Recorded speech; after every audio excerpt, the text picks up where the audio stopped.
अब हम इस चैप्टर को आगे बढ़ाते हैं और बात करते हैं भारत के अक्षांशीय और देशांतरीय विस्तार की।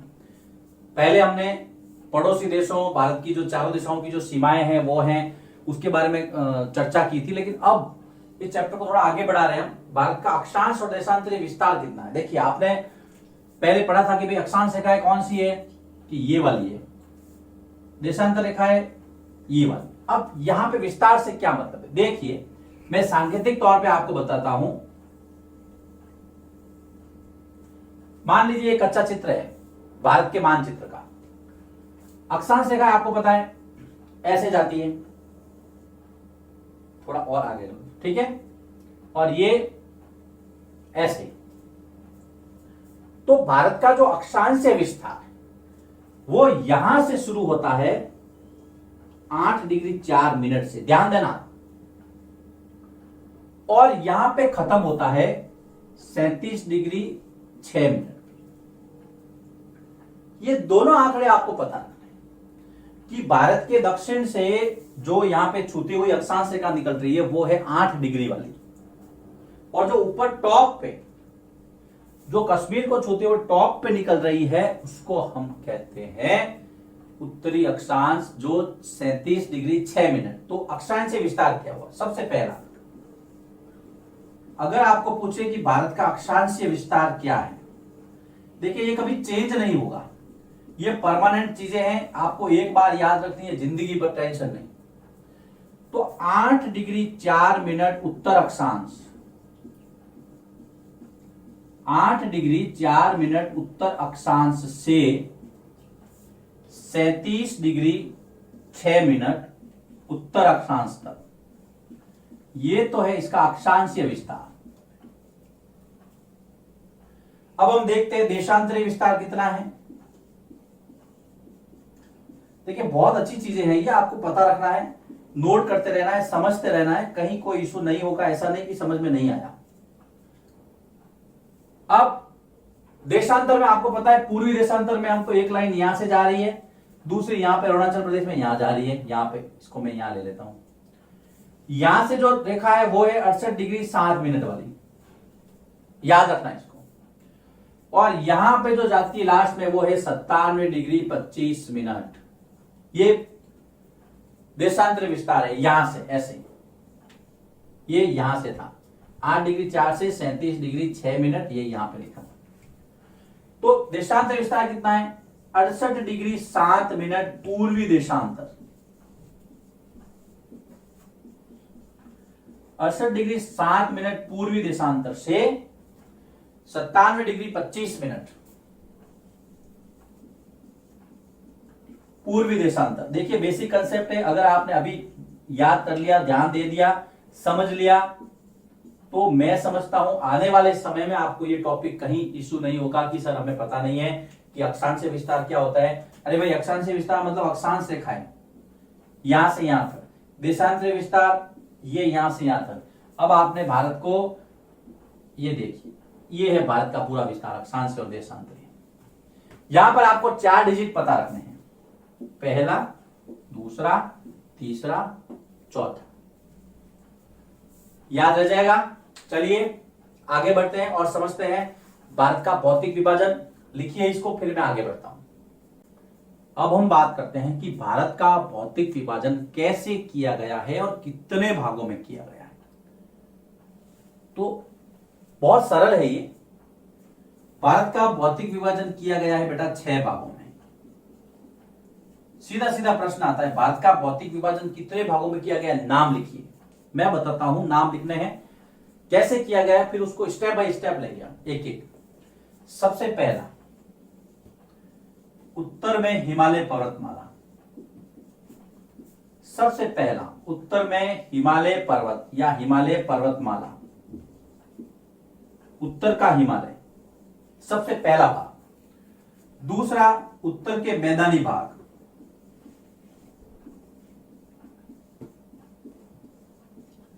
उत्तर के मैदानी भाग या उत्तर का मैदान,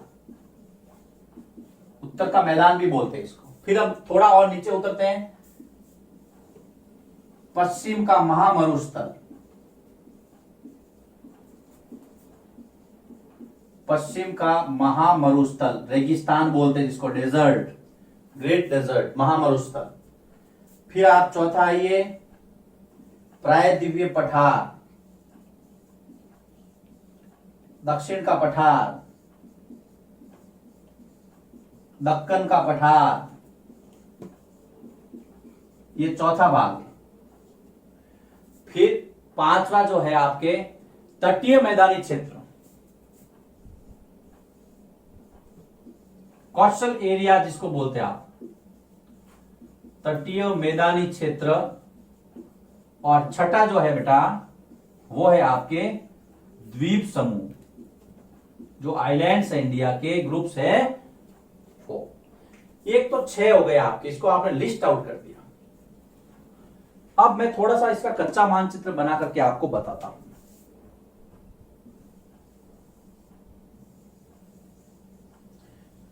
मैं बार बार कह रहा हूं, मेरा जो है ड्राइंग इतना अच्छा नहीं है, मुझे इस बात का थोड़ा रहता है हमेशा मलाल कि मेरा ड्राइंग अच्छा, कोई बात नहीं, इसके अंदर जो पिक्चर्स डिस्प्ले होंगे उसमें आपको समझ, मैं सिर्फ आपको कच्चा मानचित्र बता रहा हूं। देखिए ये जो पहला भाग है, ये वाला,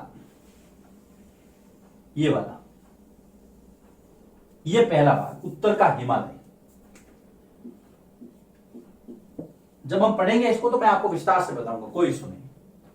फिर आप आ जाइए उत्तर के मैदानी भाग, दूसरा भाग जो है, तो ये सारा का सारा ये मैदान है, ये वाला ये मैदानी भाग है जहां पे खेती ज्यादा होती है, उपजाऊ है। फिर तीसरा आप आइए, ये राजस्थान, पश्चिम राजस्थान से लगता है, ये तीसरा मरुस्थल है, रेगिस्तानी क्षेत्र, रेगिस्तान। चौथा दक्कन का पठार, ये वाला प्रायद्वीपीय पठार, चौथा। पांचवा जो आपने कहा है पश्चिमी तटीय क्षेत्र, सॉरी, ये दोनों तरफ, यहां पर भी है, यहां पर भी, ये दोनों पांचवा। और जो छठा है इधर अंडमान निकोबार, ये द्वीप समूह, ये छठा। इस तरह से 6 भाग हो गए। पहला हिमालय पर्वतमाला, दूसरा उत्तर का मैदान, तीसरा पश्चिम का महामरुस्थल, चौथा दक्षिण का प्रायद्वीपीय पठार, ये वाला चौथा देखिए इस तरह से, पांचवा तटीय कोस्टल एरियाज, जो प्लेन एरिया यहाँ के तटीय क्षेत्र, ये वाले, छठा आइलैंड, ये द्वीप समूह अंडमान निकोबार, ये अंडमान निकोबार, और ये लक्षद्वीप, आगे पढ़ाऊंगा मैं आपको। 6 भाग। बहुत अच्छा प्रश्न है, भारत का भौतिक विभाजन कितने भागों में किया गया है, आपको आंसर देना है 6 भागों में, इसको लिस्ट आउट करना है। अब इसके बाद में हम इसका एक एक का ऑपरेशन करेंगे, एक एक की चीड़ फाड़ करेंगे, एक एक को समझेंगे। चलिए नोट कीजिए इसको, फिर मैं आगे बढ़ता हूं। भारत के भौतिक विभाजनों को समझने के बाद में अब हम बारी बारी से उन पे चर्चा करते हैं। देखो बेटा, सबसे पहले है उत्तर में हिमालय पर्वतमाला। मैंने से जैसा बन सकता था मैंने चित्र बनाया, नहीं तो आप कहेंगे सर क्या सारे रेडीमेड पिक्चर यूज कर रहे हैं, आप कभी बना भी लिया करो। तो मैंने बना लिया ताकि आपको ऐसा लगेगा हाँ कुछ तो बनाना आता है सर को। ये जो है यहां से लगा करके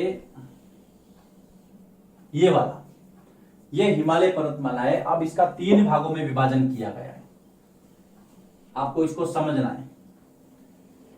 3 भाग, और इन 3 भागों के बारे में छोटी छोटी जानकारी आपके सिलेबस में दी गई है, समझते हैं इसको। तो उत्तर में जो हिमालय पर्वतमाला है वो 3 भागों में विभाजित है, या 3 भागों में इसका विभाजन किया गया है। जब आप 9th क्लास में जाएंगे तो इस विभाजन को थोड़ा और स्पष्ट बताया गया है, लेकिन फिलहाल आपके जितना दिया गया है आपको उतना याद रखना है, काफी है। भारत के भौतिक विभाजन में जो पहला विभाजन बताया है वो हिमालय पर्वतमाला का बताया है, जिसके अंदर आपको 3 भाग नजर आएंगे, ये पहला, ये दूसरा, और ये तीसरा। अब तीनों के अलग अलग नाम हैं।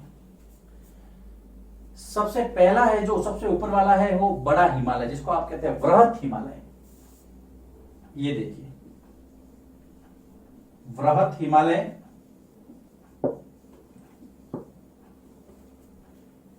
या हिमाद्री, ये सबसे उत्तर में स्थित है। हिमालय पर्वतमाला का सबसे ऊपरी भाग, उत्तरी भाग, तो ये जो पहला नाम है वो आता है हिमाद्री का। ये आपको पता रखना है, ये वाला हिमाद्री सबसे ऊपर वाला। और यहीं पर आपके जो है ना ये माउंट एवरेस्ट जो कि नेपाल में है 8,848 मीटर, ये यहीं स्थित है। यह आपको पता रखना है। माउंट एवरेस्ट, वृहत हिमालय या हिमाद्री में ही माउंट एवरेस्ट जिसकी जो ऊंचाई है,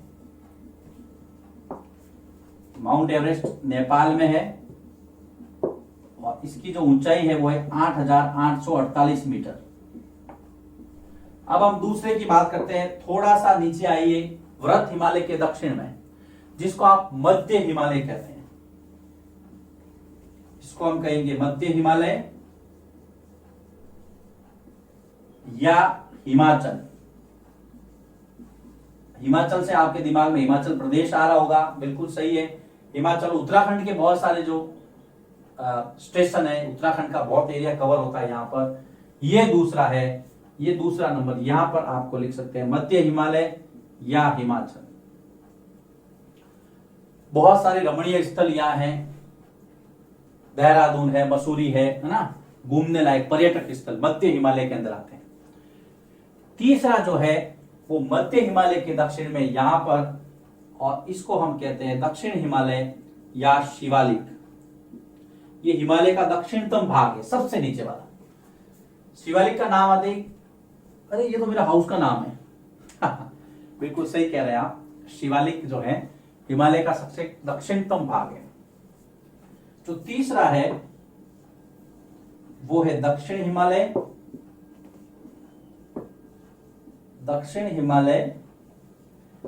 या शिवालिक। ये दक्षिणतम भाग है हिमालय का सबसे नीचे वाला, जो आपको चित्र में नजर आ रहा है। इसके अलावा भी आपको एक चित्र प्रदर्शित हुआ है, उससे थ्रू भी आपको समझना है। तो यहां पर बेटा देखिए बहुत सरल दिया हुआ है, आपके सिलेबस इतना कठिन नहीं है। हिमालय का जो वर्गीकरण दिया है, उत्तर में हिमालय भौतिक विभाजन में पहला भाग, उसमें 3 भाग है, हिमाद्री, आपके हिमाचल और शिवालिक। वृहत हिमालय, ये है आपके मध्य हिमालय, और ये है आपका दक्षिण हिमालय या शिवालिक। तो तीनों नाम आपको याद रखने हैं। छोटा सा क्लासिफिकेशन दिया है, ज्यादा बड़ा नहीं। अब हम दूसरे भाग की ओर चलते हैं। दूसरा भाग अगर आपको उत्तरी मैदान देखिए यहां पर है। जैसे ही आप हिमालय पर्वतमाला से नीचे आएंगे, ये जो है ये मैदानी भाग, यहां का ये मैदानी भाग, ये दूसरा भाग है। इस मैदानी भाग को बनाने में 3 नदी तंत्रों का योगदान है। सिंधु नदी तंत्र, सिंधु नदी और उसकी सहायक नदियां, गंगा नदी तंत्र, गंगा और उसकी सहायक नदी, गंगा और उसकी सहायक नदियां, और ब्रह्मपुत्र नदी तंत्र। ये मैदानी भाग इन तीनों से मिलकर बना है। नदियां अपने साथ में मिट्टी लाती है, मिट्टी मैदानों में बिछ जाती है, और मैदान जो है वो फिर उपजाऊ होते हैं, खेती वहां पे ज्यादा होती है। चलिए दूसरे पर हम चर्चा करते हैं, लेकिन उसके पहले इसको नोट कीजिए, फिर हम आगे बढ़ते हैं। अब हम बात करते हैं हिमालय के दूसरे भौतिक विभाजन की, जिसका नाम है मैदानी प्रदेश। उत्तर के मैदान इसलिए कहलाते हैं क्योंकि देखिए उत्तरी भारत में स्थित है, हिमालय के दक्षिण में। तो आपको सबसे पहले लिखना है उत्तरी मैदानी प्रदेश कहां है, कि हिमालय के दक्षिण में स्थित है। हिमालय के दक्षिण में स्थित, हिमालय से यहां पे हिमालय पर्वतमाला है जो पूरी आपको रेंज नजर आ रही है, यहां से लगा करके वहां तक। अब इसके दक्षिण में उत्तर के मैदान है, जो मैंने आपको इस लाइन से बताए हैं, और 3 नदियों तंत्रों के बारे में बताया। ये 3 नदी तंत्र मिलकर के इस मैदान का निर्माण करते हैं। ये मैदान समतल और सपाट है, इसकी विशेषता है। ये मैदानी भाग जो है, ये मैदान बिल्कुल प्लेन है, समतल है तथा सपाट है। समतल का मतलब उबड़ खाबड़ नहीं है, और यहां पर खेती बहुत आसानी के साथ में हो सकती है। तो ये मैदान समतल और सपाट है। ये मैदानी भाग जैसा मैंने पहले बताया आपको, सिंधु, गंगा और ब्रह्मपुत्र नदी और उसकी सहायक नदियां। देखिए बहुत इंपॉर्टेंट लाइन है ये कि यह मैदानी भाग या यह मैदानी प्रदेश, हाँ यह मैदानी प्रदेश, तीनों नदी तंत्र की याद रखना आपको, सिंधु, गंगा तथा तीनों नदी तंत्र याद रखना है, ब्रह्मपुत्र, सिंधु, गंगा तथा ब्रह्मपुत्र और इनकी सहायक नदियों, इनकी सहायक नदियों द्वारा लाए गए जलोढ़ निक्षेप, जलोढ़ का मतलब उपजाऊ मिट्टी है, जलोढ़ मिट्टी है, निक्षेप का मतलब होता है भंडार, जलोढ़ निक्षेपों से बने हैं, इसलिए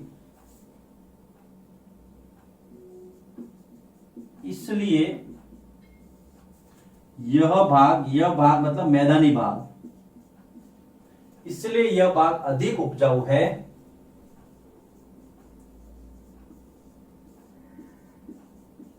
इसलिए यह भाग अधिक उपजाऊ है। आगे चलते हैं, मैं यहां लिखता हूं, अधिक उपजाऊ होने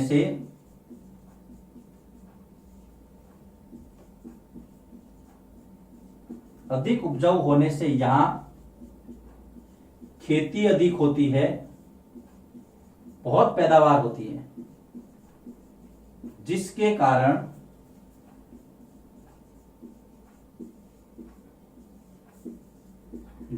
कारण यहां जनसंख्या अधिक है, यहां अधिक लोग रहते हैं या जनसंख्या अधिक है, जिसके कारण यहां अधिक लोग रहते हैं या जनसंख्या अधिक है। प्रश्न आता है मैदानी भागों में लोग ज्यादा क्यों रहते हैं? तो देखिए मैदानी भाग सबसे पहले तो हिमालय के दक्षिण में स्थित है और पहली विशेषता कि ये मैदान जो है वो समतल और सपाट है, बिल्कुल प्लेन है। दूसरा इंपॉर्टेंट, ये जो देखो सिंधु, गंगा और ब्रह्मपुत्र नदी तंत्र और उसकी सहायक नदियों द्वारा लाए गए जलोढ़ मिट्टी के जो बड़े बड़े निक्षेप हैं। नदियां क्या करती है, जब यहां से उतरती तो अपने साथ में मिट्टी लाती है और मिट्टी यहां पे बिछा देती है, वो मिट्टी उपजाऊ मिट्टी होती है। नदियां अपने साथ में उपजाऊ मिट्टी लाती है, जिससे यहाँ पे उपजाऊ मैदानों का निर्माण होता है। मैदान उपजाऊ होंगे तो खेती ज्यादा होगी, खेती ज्यादा होगी तो लोग ज्यादा रहेंगे, आबादी वहां पे सघन होगी। सीधा सीधा प्रश्न आता है, भारत के उत्तर के जो मैदानी भाग है वहां पर जनसंख्या ज्यादा क्यों रहती है? आपको ये वाला पैराग्राफ यहां से लगा करके यहां तक ये पूरा लिखना है। इसमें ये है आपके दूसरा पार्ट, उत्तर के मैदानी भाग। पहला था उत्तर का हिमालय, ये रहा हिमालय। दूसरा था उत्तर के मैदानी भाग, ये रहा मैदानी भाग। अब हम आगे बढ़ते हैं तीसरे पार्ट पर, जो मैंने लिखा था महामरुस्थल। लिखिए इसको, फिर हम इसी टॉपिक को कंटिन्यू करते हैं।